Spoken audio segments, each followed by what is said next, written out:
Absolutely. Enjoyed it. He's been jumping all over the place, Angus. I tell you, I've been very reserved. The movement was excellent, almost as good as Liverpool's.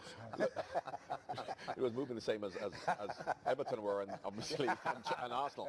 We looked at the first game and we spoke about Chelsea's pace, energy, how direct they were as opposed to Everton, and it's the same in this game. Salah, Mane, Firmino have just had too much pace, too much power, and of course, Chan, Wijnaldum and Henderson in midfield has dominated. Arsenal have been pedestrian, they've been slow.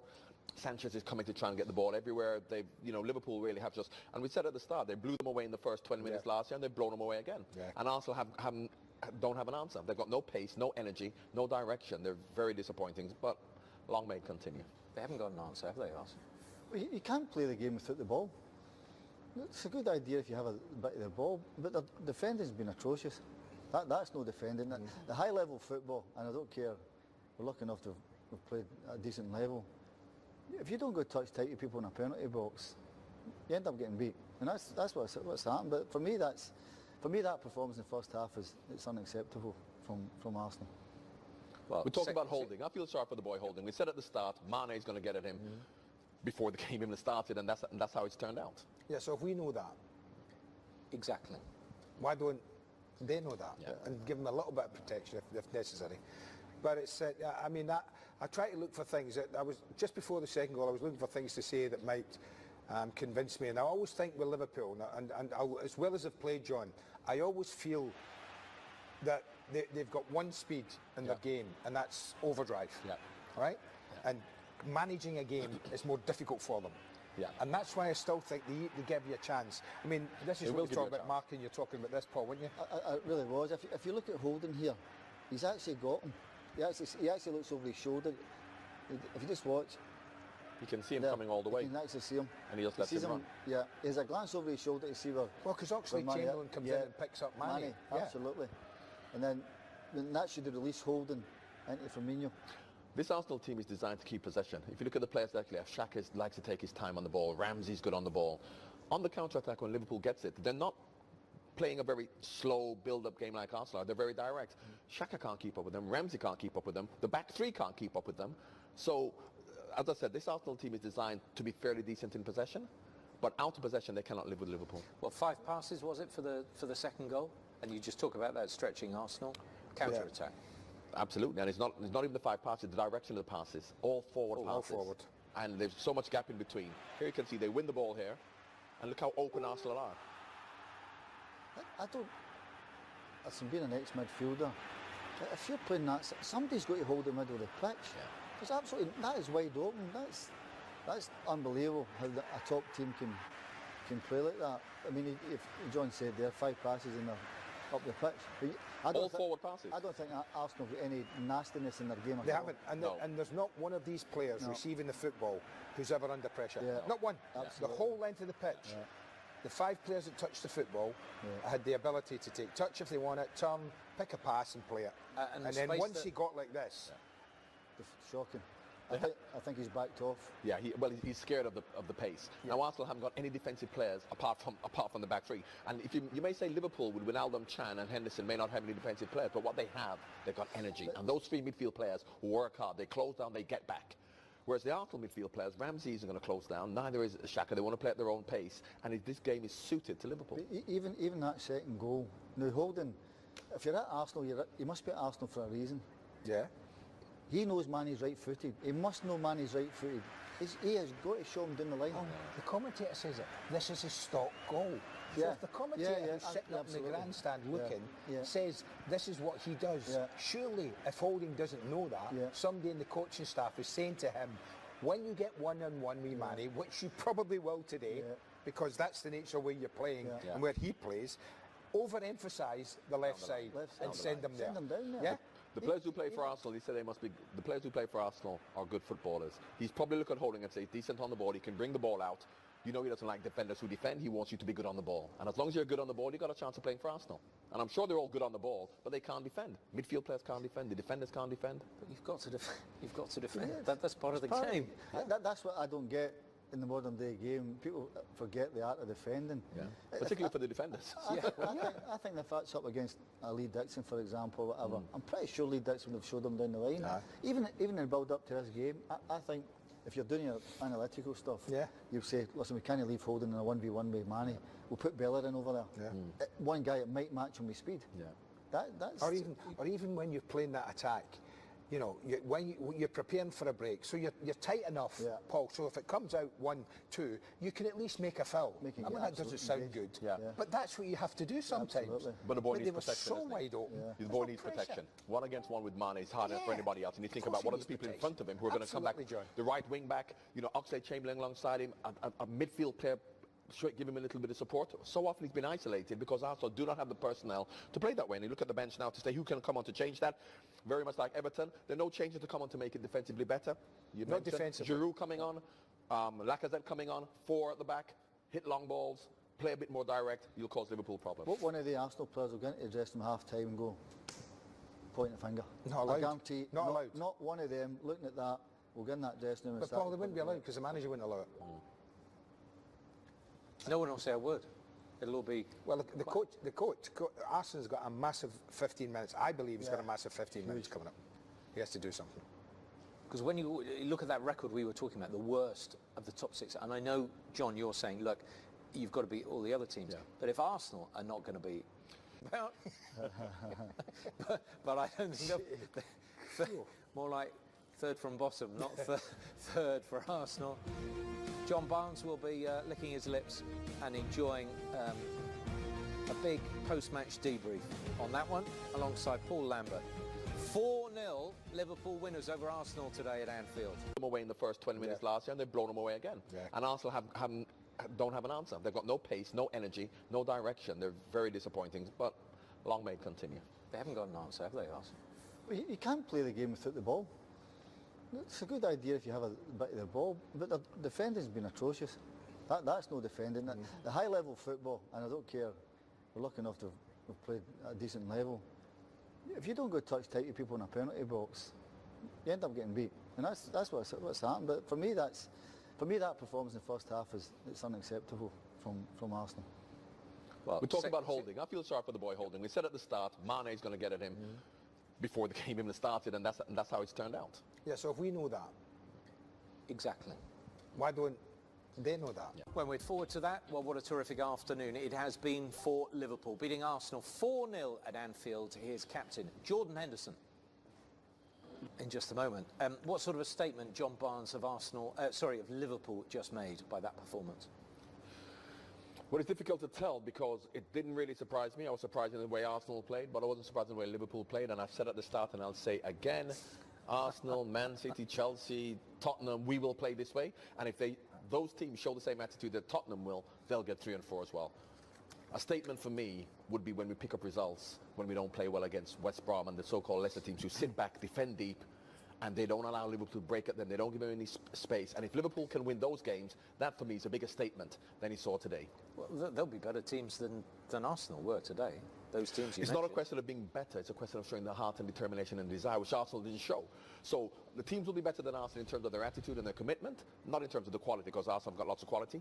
But for Liverpool, their difficult games are when teams sit back, defend in numbers. Mane, Salah, they don't have that space to run into. What's the solution? Get wide, get crosses in. We don't really score that way. And there are many more games like that than there are against the Arsenal teams. And we've seen it since Klopp has been there. They're the games we've struggled in. So I said at the start, it wouldn't surprise me if Liverpool go and blow Arsenal and Man City and teams like that out the water. You mean like Palace last week? Palace That's a classic example, absolutely, isn't it? Yeah. And we're Palace fortunate to win. have been looked awful this season, and yet they go they to nearly got a point. and frustrate them for a long, long time. And you mentioned that, you know, for Arsenal, they should be beating teams around them.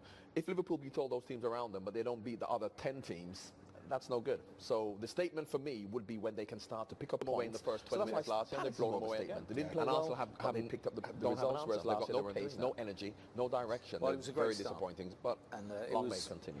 They haven't gone wrong. Typical of the way Arsenal played all the You can't play the game without the ball. Yeah. It's a good idea to have forget the ball, but defending's been atrocious. Forget that's no defending. The high level football, if you don't turn up and you perform that way, it's okay hiding behind the manager and saying, if you don't go touch tight with people in the penalty box, you take your fair responsibility. You end up getting beat. But that's what's happened. But for me, that performance, there was no fight, there was unacceptable. courage in the ball. There's nobody taking We talked about responsibility. holding. I feel sorry for the boy. It's We one of said the at the worst start, performances I've Mane's seen going to get it in from a Premiership before team. the game even started, and that's how it's turned out. You can play so this way at all. And you look at this, Exactly. the second goal. Nobody in the vicinity, nobody in the challenge. Leave the holding But it's, himself I here. mean, that I try to look for things that I was just before the second goal. I was looking for things to say that might convince. The Coutinho transfer saga took another twist today, didn't it, Coutinho, handing in a transfer request? Yeah, 2 twists even, because first Liverpool came out with this official statement saying there's absolutely no chance he will move by the time the summer window is closed. He'll still be a Liverpool player. And within an hour or so of that, they had to first say, no, there's no transfer request. And they said, yeah, actually, there did one. One did come in via email, but it doesn't change anything. Now, I mean, the transfer request legally has no real bearing. It doesn't force Liverpool to release him. It might have some negative effect as far as sign-on fees and bonuses for Coutinho's concern. So I think it expresses his determination to go through and has symbolic value. But if Liverpool want to continue with that line, as they did with Suarez, at least for that year when he didn't move to Arsenal, nothing stops them from doing so. Stevie, does this make any difference to you? Absolutely, yeah. All along, I was hoping that the Fenway Group would stand firm and say nobody's leaving here. And Coutinho, he only signed a new deal last January. He wasn't. But does the fact that he's made a transfer request, does that make any difference in this song? Well, it shouldn't. No, absolutely not.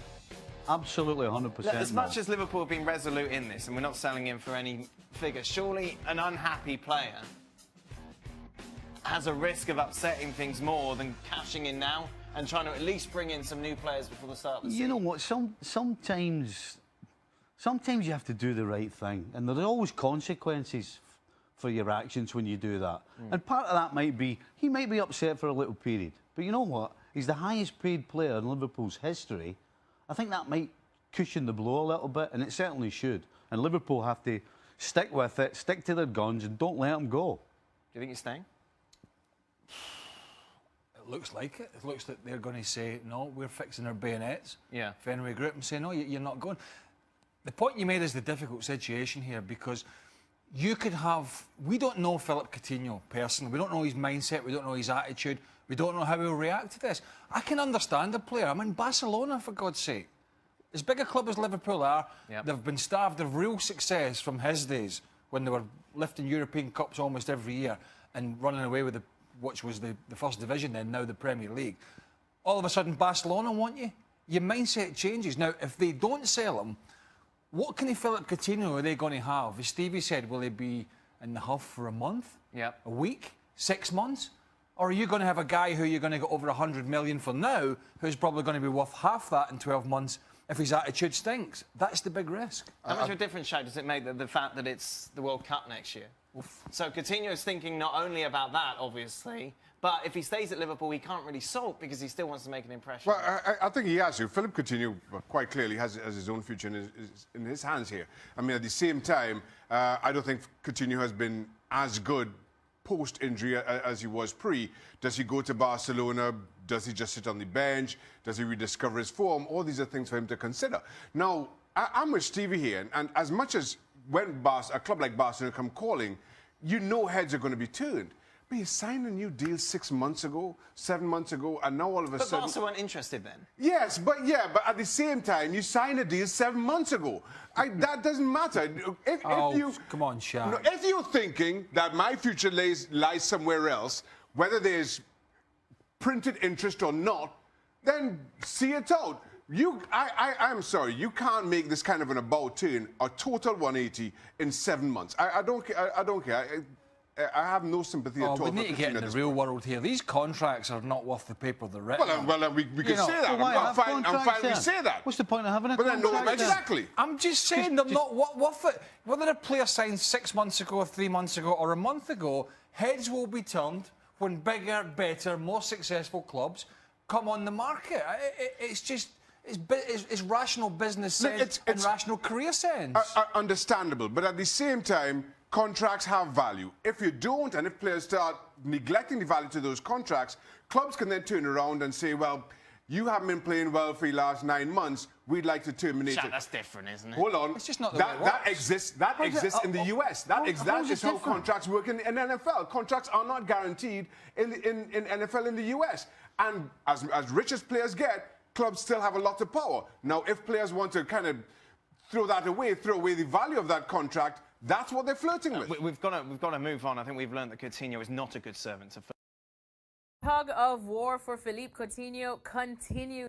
Earlier today, the Fenway Sports Group said that Liverpool are not selling their man, but then Coutinho has handed in a transfer request because he hopes to complete a move to Barcelona. Craig Burley is here with me now. Craig, where do they go from here now? Who hands transfer requests in these days? Transfer requests were the old days before social media and internet, when nobody knew what was going on unless you handed in a transfer request.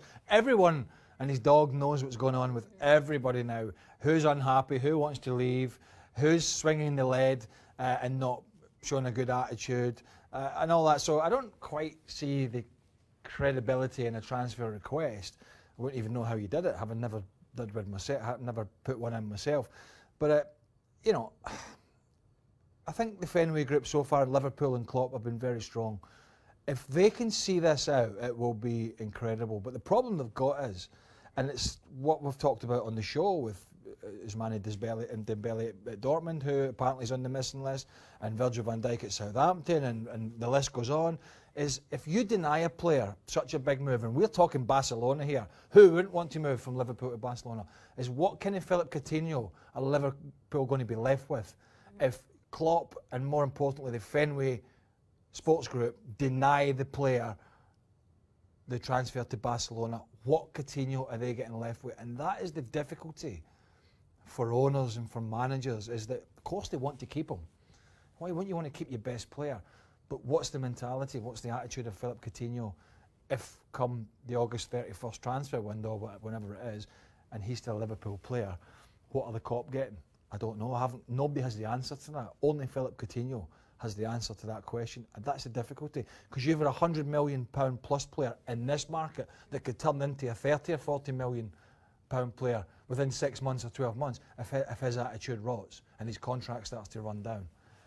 Who's the winner here? It's a difficult one. That is definitely a difficult situation. Well, we know how a certain Stevie Nicol feels about this situation. I know he's very happy that Fenway are trying their best to hang on to Philippe Coutinho, because he says that if they do eventually let him go, and we think that's what it's going to happen eventually, is that they're resigning their ambitions to win the league. Stevie's not mentioned it. He never mentioned it at golf today either. He never mentioned Coutinho. He's fuming. I'm not so sure that the Fenway Group are going to buckle here. I don't. And that's just me.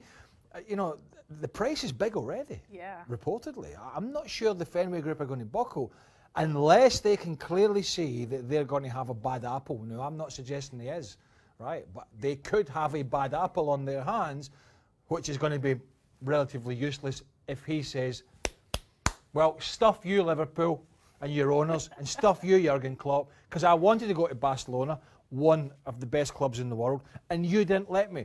And you told me you were bringing a centre-half, you told me you were bringing a goalkeeper, you told me you were bringing in X, Y and Z, and you haven't done it. And that's why I want to go.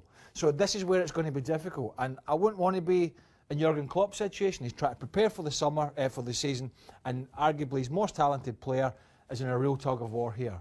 And none of us can speak for Coutinho and his attitude, because we don't know what the outcome's going to be if he doesn't get his wish. Oh, it's a tricky situation. It is very tricky situation, because the last thing Liverpool want is to have a sour apple on their bench. Fast approaching the start of the 25th Premier League season. Always fun to look ahead, isn't it? Not just in a team perspective, but an individual player perspective as well. Steve Nicol, Ali Moreno with me, Stuart Robson too. Stuart, when the story of this season is written at the end of the year, which players do you think we'll be talking about as having been the stars of the show? Well, the first player I'm going to pick out is Gabriel Jesus. I think he's going to take the Premier League by storm this year. I think whether he's playing up front with Aguero, whether he's playing by himself or coming from a wide area, he'll score goals, he'll be on the front foot. Manchester City will make lots of chances, and he'll be the player that everybody's talking about come the end of the season as a front player. In midfield, I think this will be the year that Paul Pogba shows to everybody that he will be the best Premier League midfield player. I think with Matic in behind him, with Herrera doing a lot of the donkey work, he'll create chances, he'll score goals, and he'll run football games. And I'm going to pick someone a little bit left field. Kolasinac, who's just joined Arsenal. I think he looked like, and Stevie might remember him, Hans-Peter Briegel, the way he played at the weekend in the Community Shield. Dynamic defending, he was strong, he was powerful, he was running with the ball, and he may just be one of those cult heroes that we're talking about come the end of the season. Oh, you love some Kolasinac, Stuart. You love some Kolasinac. What about, so Stewie takes 2 players in their second season and 1 in their first. Who well, I didn't know that this was a multiple choice answer, that you could just pick players from wherever. If Manchester City are going to win this title, it won't be just because they have good attacking players. They've had that in the past, but they haven't defended well. And the return and fitness of Vincent Kompany may just hold the key to the success of Manchester City. If they're able to organize themselves defensively just enough to allow that platform that Stu is talking about, so that Gabriel Jesus can score the goals, so Sergio Aguero can score the goals, so De Bruyne can get forward. All those things that we like about Manchester City attacking football, they have to be based on something, and you have to have a defensive back line. Vincent Kompany has to be the guy for Manchester City. So you are taking someone in his 18th Premier League season. I'm just taking somebody who's key. Who's key. If he's a star, Manchester City wins this title. Stevie, any other names for us? I can't disagree with Jesus. I think City will win the league, and to do that, they will need goals, and I think this kid is the guy that's going to do it. The other side of Manchester, I think, is interesting, because I know they've signed Lukaku to put the ball in the back of the net. Lukaku? Yeah, that boy. But I think if they're to be successful, the key will be Rashford. You know, I think Lukaku will take a lot of attention away, and if Rashford can play in and around Lukaku, then he can score goals. If he plays wide, I think his effectiveness is taken away. So a successful Man United, for me, means Rashford. Is he a real deal, Marcus Rashford?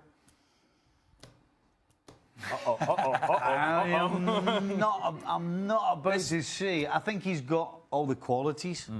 He hasn't quite managed to put it together, but as I said, I think this season will tell. I think this season is a big season for him. Indeed, so much to look forward to. Perhaps even some Philippe Coutinho still in the Premier League. That remains to be seen. You try to be clever.